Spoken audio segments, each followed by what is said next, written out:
ओम शांति। आज का हमारा टॉपिक है कर्म से भाग्य का निर्माण। एक जंगल था, उसमें एक लकड़हारा रहता था। वह खूब लकड़ियां काटता। इतना परिश्रम करने के बाद भी उसे भरपेट खाना नहीं मिल पाता था। दिन गुजरते गए।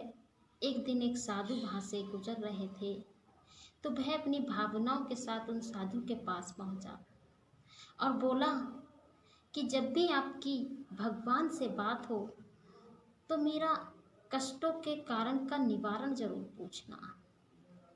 साधु समझ नहीं पाए, इसलिए उन्होंने दोबारा पूछा।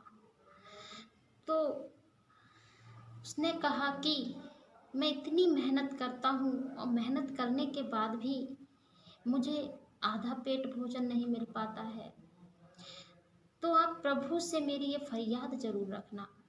साधु वहाँ से चले जाते हैं। लकड़हारा मेहनत करने लगता है। एक दिन फिर साधु वहाँ से गुजर रहे थे, तो लकड़हारा दोबारा उनसे पूछता है।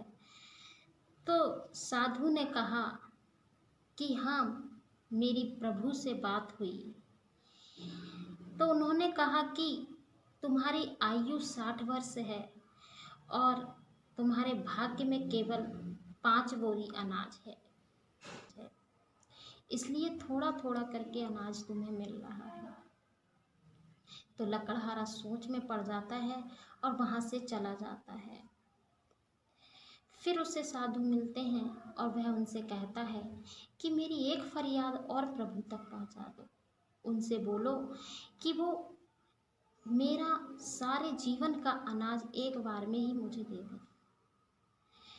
उसे अगले दिन 5 बोरी अनाज मिल जाता है और वह खुश हो जाता है। वह भरपेट भोजन करता है और गरीबों को भी खिलाता है। अगले दिन फिर उसको 5 बोरी अनाज मिल जाता है। फिर वह खुद खाता है और गरीबों को भी खिलाता है। ऐसे धीरे धीरे करके उसका भंडारा भरपूर होता चला गया। तो उसे दोबारा साधु मिलते हैं और वह कहता है अब तो मुझे रोज 5 बोरी अनाज मिल रहा है। तो साधु ने कहा यह तुम्हारे कर्मों के अनुसार मिल रहा है। तो इस कहानी का भावार्थ है कि क्यों ना हम इस कहानी को अपने जीवन में धारण करें और हम भी अपना भाग्य बनाएं।